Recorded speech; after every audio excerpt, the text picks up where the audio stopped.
और एक बार फिर से आप सभी का स्वागत है। स्वदेश न्यूज देख रहे हैं आप, आपके साथ मैं हूं प्रशंसा। और हमारा आज का मुद्दा है टिकट बांटने पर सवाल, पार्टियों में मचा बवाल। दरअसल आपको बता दें कि छत्तीसगढ़ में नगरीय निकाय चुनाव, इसके साथ ही पंचायत चुनाव को लेकर सूची जारी कर दी गई है दोनों ही दलों की तरफ से। बीजेपी और कांग्रेस ने जैसी ही सूची जारी की उसके बाद बवाल पूरे प्रदेश में मचा हुआ है। इस पूरे मसले को लेकर एक तरफ जहां बीजेपी के कार्यकर्ता ये कह रहे हैं कि कार्यकर्ता जो मूल कार्यकर्ता है उनको टिकट नहीं दिया गया और रायशुमारी के बाद भी अब ये बवाल मच चुका है। दूसरी तरफ कांग्रेस की तरफ से ये कहा जा रहा है कि कांग्रेस के जो कार्यकर्ता है वो खुद ही आरोप लगा रही है कि टिकट बेचे गए हैं। और रायपुर में हमने देखा पीसीसी कार्यालय में इसको लेकर काफी ज्यादा हंगामा भी देखने को मिला। ये जो तस्वीरें आप देख रहे हैं, आप देखिए किस तरीके से हंगामा पीसीसी कार्यालय में देखने को मिला। जैसे ही टिकट का ऐलान किया गया, लंबी रायशुमारी हुई, जो कार्यकर्ता है उन्होंने बैठकें ली। बावजूद इसके अब सियासी बवाल मचा हुआ है।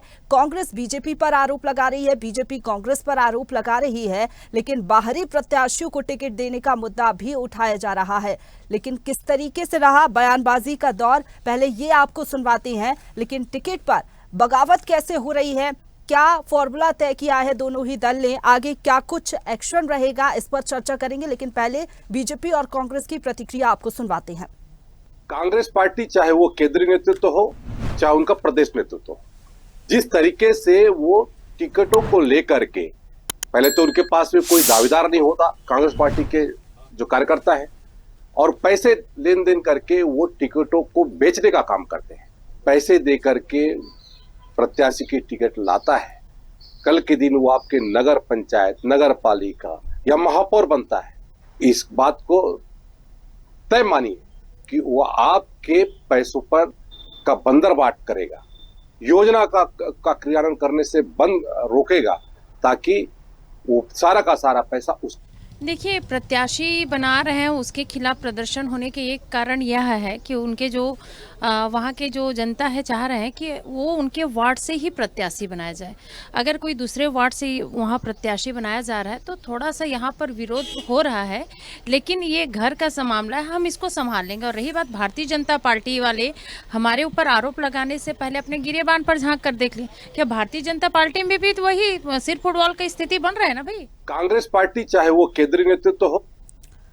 तो टिकट वितरण को लेकर लगातार सवाल उठ रहे हैं, इसी पर चर्चा को आगे बढ़ाएंगे। हमारे साथ मेहमान जुड़ गए हैं, सबसे पहले इंट्रोड्यूस करा देते हैं मेहमान को। बीजेपी प्रवक्ता मिनी पांडे हमारे साथ जुड़ गए, इसके साथ ही अंशुल मिश्रा कांग्रेस प्रवक्ता, कांग्रेस पार्टी का पक्ष रखने के लिए, साथ ही साथ नागेंद्र वर्मा वरिष्ठ पत्रकार हमारे साथ जुड़ गए। आप तीनों का बहुत स्वागत है स्वदेश न्यूज पर। सबसे पहले अंशुल जी, आपका मैं रुख करना चाहूंगी। चुनाव समिति की बैठक हुई, रायशुमारी हुई, सचिन पायलट दौरे पर आए छत्तीसगढ़ के, लंबा मंथन हुआ, लेकिन इसके बावजूद भी टिकट पर बवाल। सवाल यही कि इतनी रायशुमारी हुई लेकिन उसके बाद भी ये स्थिति निर्मित हो गई। आपके ही कार्यकर्ता आरोप लगा रहे हैं कि कांग्रेस ने टिकट बेचे हैं। यह लोकतंत्र और जमहूरियत की मोहतरमा मैं समझता हूँ खूबसूरती होती है। अगर लोकतंत्र में आपको जिंदा रहना है और लोकतांत्रिक कोई भी पार्टी बनना है, ना केवल बीजेपी, ना केवल कांग्रेस या कोई भी अन्य दल, जब टिकट जो होता है वो टिकट तो हम भी हम भी समझते हैं, आप भी समझती हैं कि टिकट तो हमें और आपको एक ही मिल रहा है, तो किसी ना किसी एक व्यक्ति का एक तो कम आने वाला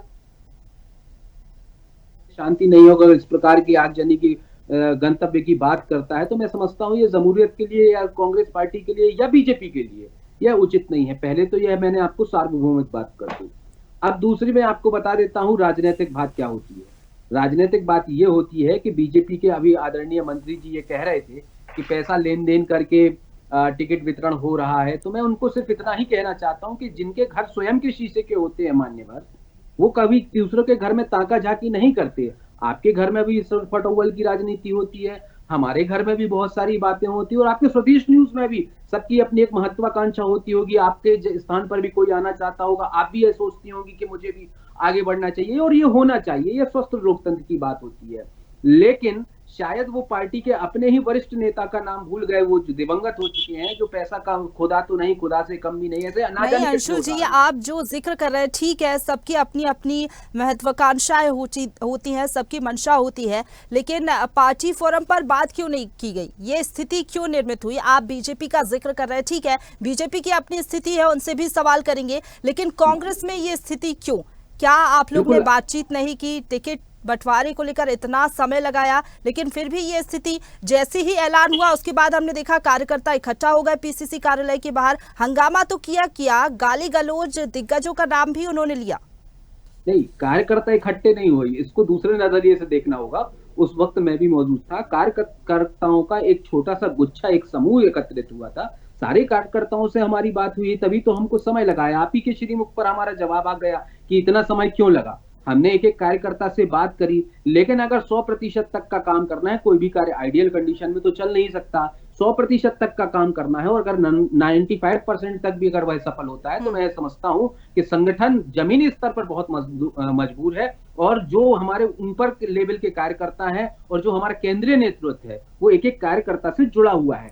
चलिए ठीक है, लौटूंगी मैं आपके पास। Better for us. ठीक है, बीजेपी का क्या कहना है वो भी जान लेते हैं। मिनी जी, आप क्या कहेंगी? देर आए दुरुस्त आए, ये कहावत तो आपने सुनी होगी, लेकिन देर आए बगावत लाए, ये स्थिति अभी निर्मित हो गई है बीजेपी में। कैसे समझाएगी कार्यकर्ताओं को? आपकी पार्टी के तो जो कार्यकर्ता है वो पार्टी छोड़ कर जा रहे हैं, उनके साथ नेता भी पार्टी छोड़ रहे हैं। जय जोहार सभी को।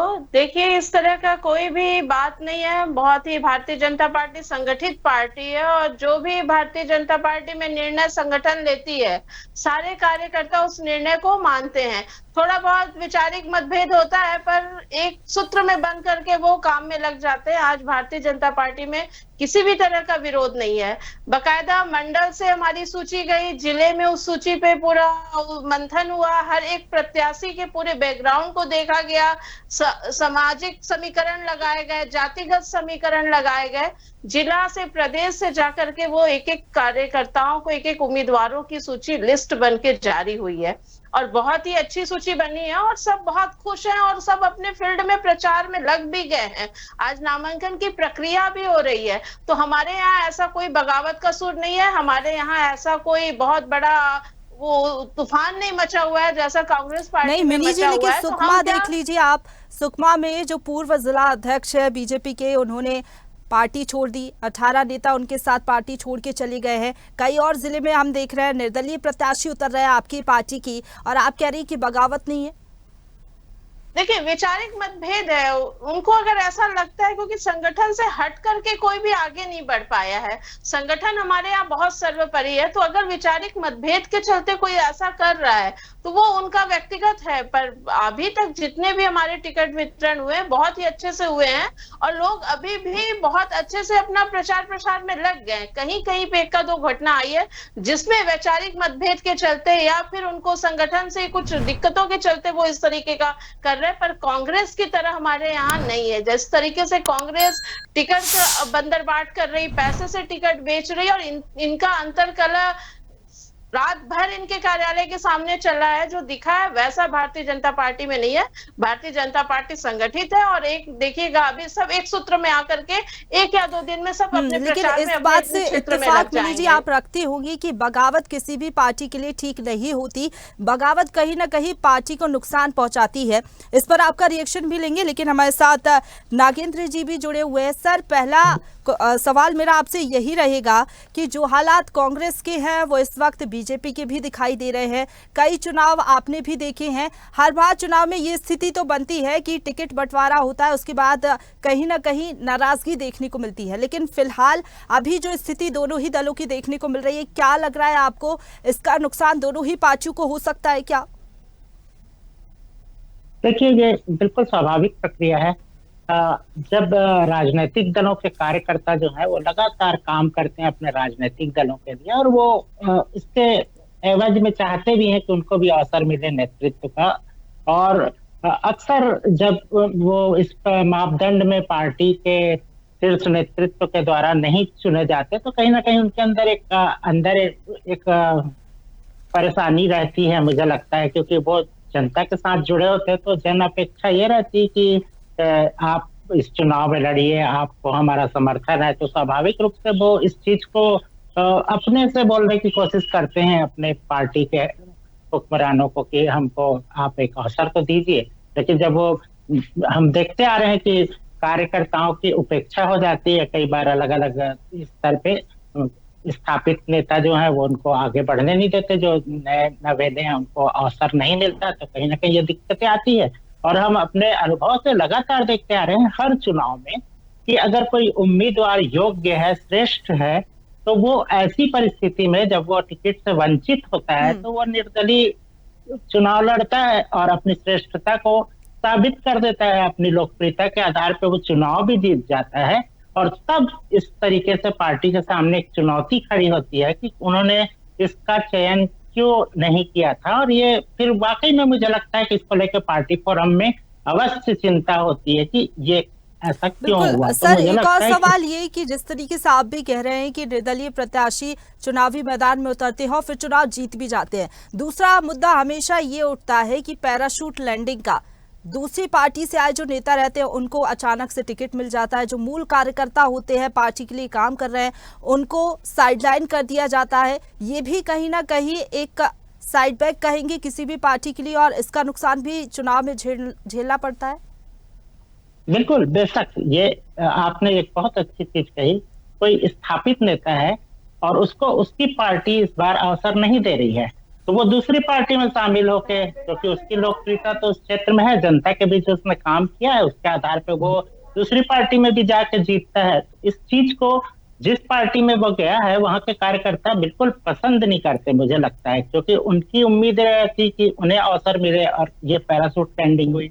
दूसरी चीज, कुछ लोगों को इसलिए उनके परिवार के आधार पर टिकट दे दी जाती है, वो भी बाकी कार्यकर्ताओं को निराश करती है कहीं ना कहीं। कुछ लोग जो बड़ी मेहनत करते रहते पार्टी में, लगातार वो पार्टी के हित में काम करते हैं, और अचानक उनके ऊपर एक ऐसा उम्मीदवार आ जाए जो किसी दबंग परिवार से हो या जिसका प्रभुत्व राजनीति में बहुत ज्यादा हो, उसके आधार पे वो आ जाए, तो कहीं ना कहीं ये तकलीफ होती है। और मुझे लगता है कि आम जनता भी इसे पसंद नहीं कर पाती, क्योंकि कई बार वो खारिज कर दिए जाते हैं वोटों के आधार पे। जी चलिए ठीक है। अंशुल जी, अभी महापौर प्रत्याशियों का ऐलान हुआ, इतना ज्यादा बवाल हो गया, आप खुद देख रहे हैं, समझ भी रहे बखूबी स्थिति क्या निर्मित हुई है।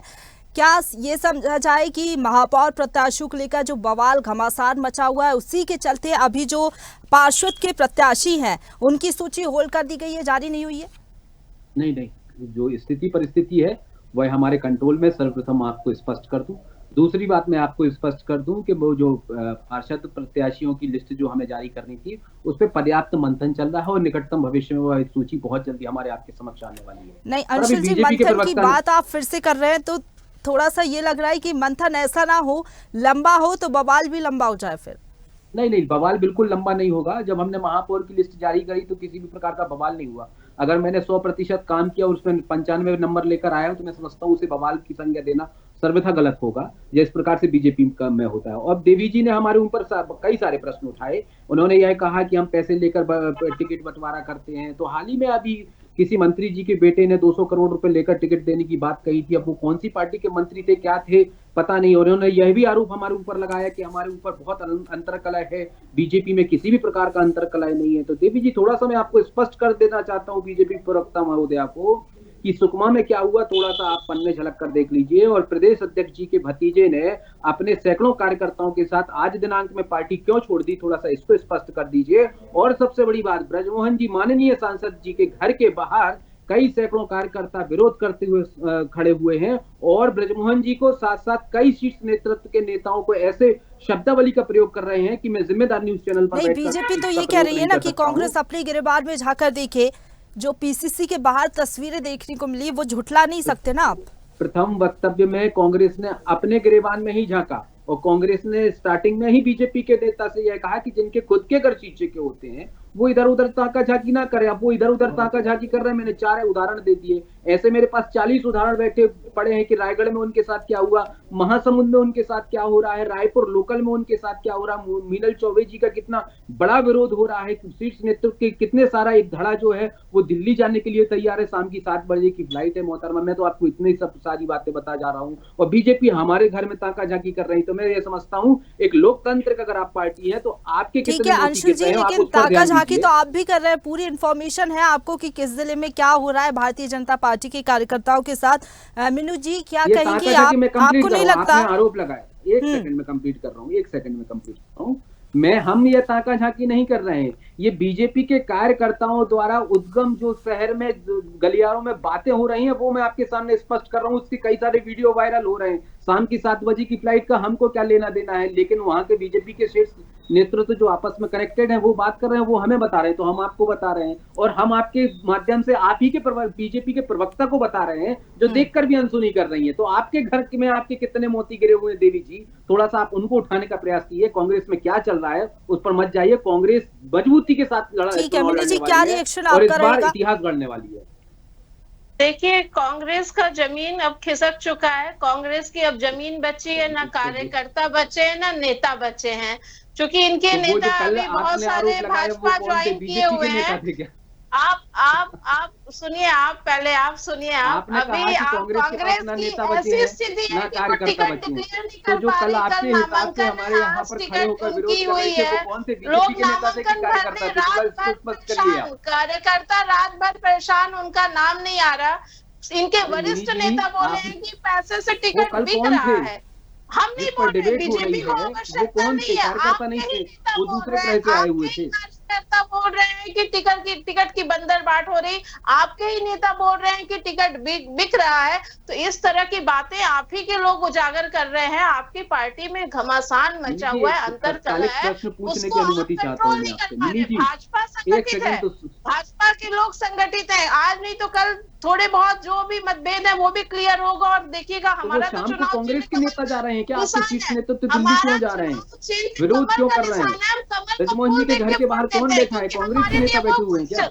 ये हमारे कैसी लिए बात वही कर रही है मिनी जी प्रत्याशी आप? है। ठीक है मिनी जी, लेकिन आप ये जो कह रही हैं कि तो किरण देव का भतीजा हमेशा कहा कांग्रेस जाता में है ना नहीं है, बीजेपी बीजेपी की में तरफ है। से कि मूल कार्यकर्ता को कभी भी साइडलाइन नहीं करती पार्टी, लेकिन फिर भी ये स्थिति क्या कहेंगी? अब कैसे निपटेगी देखिए, इससे? बहुत जगहों पे अभी समीकरण, पार्षद चुनाव एक ऐसा चुनाव है ना, एक सामान्य चुनाव है, एक स्थानीय चुनाव है, और वहां पर जातिगत समीकरण, सामाजिक समीकरण, वहां पे प्रभावशील व्यक्ति, बहुत कुछ देखा जाता है, मंथन किया जाता है। किसी भी एक को प्रत्याशी को टिकट देने से पहले देखा जाता है कि पूरा की वो सीट, हमें तो सुनिश्चित करना है कि हम सीट जीत के आ रहे हैं। हमें सिर्फ टिकट नहीं बांटना है, इनकी तरह के टिकट दे दिए, वो लड़े झगड़े, जीते नहीं जीते वो नहीं है। हमें अपनी जीत सुनिश्चित करना है। उस जीत को सुनिश्चित करने के लिए हम पूरा बैकग्राउंड चेक करती है भारतीय जनता पार्टी कि उस प्रत्याशी का क्या है, तो जो जहां फिट बैठता है उस हिसाब से टिकट वहां पे दिया जाता है। बहुत सारे चीजों को मैंने बताया ना कि कभी कभी राजनीति में नहीं है, पर सामाजिक वो बहुत अच्छी महिला है या बहुत अच्छा कैंडिडेट है, तो सामाजिक परिवेश को देख करके भी भाजपा टिकट दे देती है कि नहीं, ये समाज में इनका बहुत अच्छा पकड़ है, ये सीट हम जीत के आ जाएंगे। तो ये भाजपा की अपनी रणनीति है। नागेंद्र जी, आप क्या कहेंगे ओवरऑल जो स्थिति अभी बनी हुई है दोनों ही पार्टियों की? देखिए, स्वाभाविक रूप से नगरीय निकाय चुनाव, इसमें कार्यकर्ताओं का उत्साह तो रहता है और वो सभी चाहते हैं कि उनको अवसर मिले। और जब मुझे लगता है कि राजनीतिक दलों में इस तरीके के जो मंथन के नाम पे कई बार विलम्ब होते हैं, उसमें काफी दिक्कतें आती है और उनके इरादे जो होते हैं प्रत्याशियों के कि हमको चुनाव लड़ना है, उससे जब पानी फिरता है तो फिर वो कहीं ना कहीं इस तरीके की खबरें हमको देखने को मिलती है। और आमतौर पर अगर हम कहें तो मुद्दों की भी अगर बात करें तो उसमें स्थानीय मुद्दे होते हैं और जो भी प्रत्याशी जीतने के लिए जाते हैं जनता के बीच में, वो अपने व्यक्तित्व पे, अपने काम करने के तरीकों को लेके, अपने आइडियाज को लेके वो आते हैं। और मुझे लगता है कि इसमें बहुत सारी ऐसी बहुत सारी बातें नहीं रहती। आप बात कर रहे हैं नागेंद्र जी, लोकल इश्यूज होते हैं जिस तरीके से आपने कहा, तो ये जो आरोप प्रत्यारोप का दौर रहता है प्रदेश स्तर पर, क्या इसका असर चुनावों में देखने को मिल सकता है? ये जो बगावत का मुद्दा पार्टियां उठा रही हैं, मूल कार्यकर्ता का विरोध किया जा रहा है, अपेक्षा की जा रही है, क्या ये सब मुद्दे चुनाव में काम करते हैं? बिल्कुल नहीं। इसको आम जन जो होता है वो बिल्कुल इसको एक नूरक कुश्ती की तरह देखता है। उससे मतलब होता है अपने निकटतम क्या चल रहा है और वो अपने मुद्दों को लेके कि वो जो जीत के आएगा उसके हित में क्या काम करने वाला है, क्योंकि ये सबसे उसके निकटतम व्यक्ति का चुनाव है जिसको वो रोज मिलता है, रोज जानता है, अड़ोस पड़ोस में रहने वाले को, अपने शहर में रहने वाले को, अपने वार्ड में रहने वाले को। मेयर जो है वो भी उसके आसपास होता है और पार्षद तो बिल्कुल उसके पड़ोस में होते हैं। तो इन पे मुझे लगता है कि राष्ट्रीय या प्रदेश स्तर के मुद्दे मायने नहीं रखते। अब इस चुनाव में अगर हम देखें तो बीजेपी जो है वो अपनी पूरी ताकत झोंक रही है तीसरा इंजन लगाने की दिशा में। वहीं कांग्रेस जो है ऑलरेडी उसने स्थानीय निकायों पे अपना वर्चस्व बना के रखा है, तो वो इसे खोना नहीं चाहती। द्वंद इस बात को लेके है, और इन सब चीजों के बीच ये जो तमाम जो खबरें निकलती है वो एक ठीक है, वो चलती हैं, सुर्खियां बटोरती हैं, लेकिन मुझे लगता है आम वोटर्स जो है ना वो इससे ज्यादा प्रभावित नहीं होते। ठीक है, एक एक रिएक्शन अंशुल जी आपसे और मिनी जी आपसे। आपको नहीं लगता ये जो कार्यकर्ताओं की नाराजगी है वो भारी पड़ सकती है? और अंशुल जी, शहर सरकार को लेकर क्या दावा करेंगे, क्या स्थिति आप देख पा रहे हैं कांग्रेस की? कांग्रेस की स्थिति बहुत मजबूत है। अभी मिली जी बता रही थी कि इनके पास कोई कार्यकर्ता नहीं बचा है, तो और इन्हीं ने अभी आरोप लगाया कि यहाँ पर लोग खड़े हुए हैं, विरोध कर रहे हैं, तो वो कहाँ से, दूसरे ग्रह से आए? थोड़ा सा इनसे पूछ लीजिए। दूसरी बात, इन्होंने कहा कि किसी भी प्रकार की सरपटौल की राजनीति नहीं है, तो ब्रजमोहन जी के घर के बाहर जो लड़के खड़े हैं, जो युवा साथी खड़े हैं, वो बीजेपी से आए हैं कि कांग्रेस से आए, इसको स्पष्ट कर दीजिए। कल जो आरोप लगा रहे थे आपके नेतागणों के ऊपर, वो कौन थे? वो बीजेपी के थे कि कांग्रेस के थे? इस पर स्पष्ट कर दीजिए। ये दोहरे चरित्र की राजनीति कम से कम आज दिनांक से आप शुरू मत करिए ना। आप जो कह रही है कि हम स्पष्ट तौर पर बहुमत के लिए चुनाव लड़ रहे हैं, तो चुनाव लड़ने के लिए आप अपने संगठन में ताका झाकी करिए। आप तो सीधा आरोप कर रही है कि कांग्रेस के पास एक तरफ कोई कार्यकर्ता नहीं है, दूसरी तरफ इतना सरपटौल है, तीसरी तरफ बीजेपी में बहुत संगठित पार्टी है। तो किरण देव जी के भतीजे देवी जी बीजेपी में है, कांग्रेस में नहीं है। उनके भतीजे ने पार्टी छोड़ी है और सैकड़े कार्यकर्ताओं के साथ पार्टी छोड़ी है। तो ये कांग्रेस की गलती थोड़ी ना है। आप जिस संगठन को लेकर आप आगे बढ़ रही हैं, जिस संगठन की बात आप कह रही हैं कि बहुत मजबूत संगठन है, उसमें से उनके भतीजे ने पार्टी छोड़ी है। ये कांग्रेस से किसी ने पार्टी नहीं छोड़ी। कांग्रेस से आज दिनांक तक किसी पार्षद ने या किसी प्रत्याशी ने बगावत नहीं करी। मैं आपको 6 नाम गिनाता हूं जो 24 घंटे में बगावत करके निर्दलीय चुनाव लड़ रहे हैं, वो जो बीजेपी के सक्षम कार्यकर्ता थे। तो आप ये में बीजेपी की बात करिए, कांग्रेस की बात करने की आपको जरूरत नहीं है। आप इस बात को मानते हैं। ठीक है अंशुल जी, अगर आपको लग रहा है सक्षम है तो आपकी पार्टी टिकट दे दे। हमारी पार्टी क्यों टिकट दे देगी? हमारी पार्टी के पास ऑलरेडी बहुत सारे कार्यकर्ता हैं, जो उस लायक रहेगा उसको टिकट देगी। मैंने भी दावेदारी करी थी, लेकिन मुझे संगठन की जिम्मेदारी मिली है, तो मैं संगठन का काम कर रहा हूं। टिकट देना नहीं देना एक व्यक्ति विशेष पर इनके जैसा निर्भर नहीं करता है। एक सामाजिक समीकरण होता है, एक संगठनात्मक समीकरण होता है। लेकिन बीजेपी तो ये कह रही है ना कि संगठन के आधार पर जो आला अधिकारी हैं सबने चर्चा की, और सबसे चर्चा के बाद जो फॉर्मूला तय किया गया, जो समीकरण है, उसके हिसाब से टिकट दिया है। देखिए, भारतीय जनता पार्टी संगठित है और कार्यकर्ता भी संगठित हैं। हमें किसी तरह का विरोध इतना ज्यादा उग्र नहीं है हमारे यहाँ कि हमें इनकी तरह अपना ये ना देख करके है, जो अभी तक इन्होंने अपना नहीं, खाली बीजेपी का ही राग अलापा है कि बीजेपी ये कर रही, बीजेपी ये कर रही। तो वही होता है, कांच के घर अंतिम तक सुनेंगे, आपको पता चल जाएगा कि मैंने कितना नहीं। आप सिर्फ बीजेपी का ही राग अलापे, आप अपने पार्टी और अपने संगठन के बारे में नहीं बता पाए, क्योंकि आप क्या है नहीं। आप सिर्फ बीजेपी का आरोप लगा सकते हैं। देखिए, भाजपा के पास कहने को बहुत कुछ है, भाजपा के पास करने को बहुत कुछ है। हमने 1 साल में इतना कुछ किया है ना कि आप जब प्रचार करने जाएंगे ना, तो एक एक घर में आपको भारतीय जनता पार्टी की योजनाओं का लाभ लेते हुए एक न एक सदस्य हर परिवार में मिलेगा। इसलिए हम ग्राउंड पे मजबूत हैं। हम केंद्र से लेकर राज्य से लेकर ग्राउंड तक मजबूत हैं। पर आपके यहाँ चूंकि परिवारवाद है, उस परिवारवाद के चलते आप टिकट देखिए ना, आपके टिकट वितरण का ही प्रणाली। अब छोटा सा एग्जांपल, अपना टिकट वितरण देख लीजिए, उसी से आपको समझ में आ जाएगा कि आपकी पार्टी के क्या हालात जो कार्यकर्ता बैठे हैं वो कांग्रेस के हैं कि बीजेपी के हैं? इतनी बड़ी पार्टी है ना, किरण देव जी के भतीजे हैं वो कांग्रेस में है कि बीजेपी में है?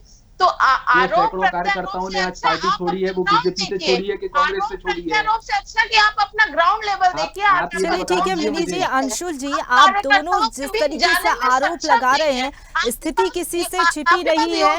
कांग्रेस की क्या स्थिति है, बीजेपी की क्या स्थिति, ये हम सभी देख पा रहे हैं। नागेंद्र जी, आपका बहुत धन्यवाद हमारे साथ जुड़ने के लिए। इसके साथ ही मिनी जी, अंशुल जी, आपका भी बहुत धन्यवाद हमारे साथ जुड़ने के लिए। तो बात कर रहे थे छत्तीसगढ़ में टिकट बंटवारे को लेकर। दरअसल आपको बता दें कि नगरीय निकाय चुनाव होना है, लेकिन जैसे ही महापौर प्रत्याशियों की सूची सामने आई उसके बाद बीजेपी और कांग्रेस में ये हालात बने कि बीजेपी में बगावत तक बात पहुंच गई। तो कांग्रेस के जो कार्यकर्ता हैं वो खुद ही जो तमाम दिग्गज है कांग्रेस के, उन पर टिकट बांटने के आरोप लगा रहे हैं। अब कैसे ये जो समस्या बनी हुई है टिकट को लेकर, दोनों ही पार्टियां कैसे इस पूरे मामले से सुलझेंगी ये देखना होगा, और आरोप प्रत्यारोप का दौर आगे किस तरीके से जारी रहेगा ये देखना भी दिलचस्प रहेगा। फिलहाल के लिए इतना ही, लेकिन तमाम बड़ी खबरों के लिए आप देखते रहिए स्वदेश न्यूज, सबसे पहले देश। ताजा खबरों के लिए लाइक, फॉलो और YouTube पर सब्सक्राइब कर बेल आइकन दबाएं। साथ ही ताजा अपडेट्स के लिए स्वदेशलाइव.com पर विजिट करें।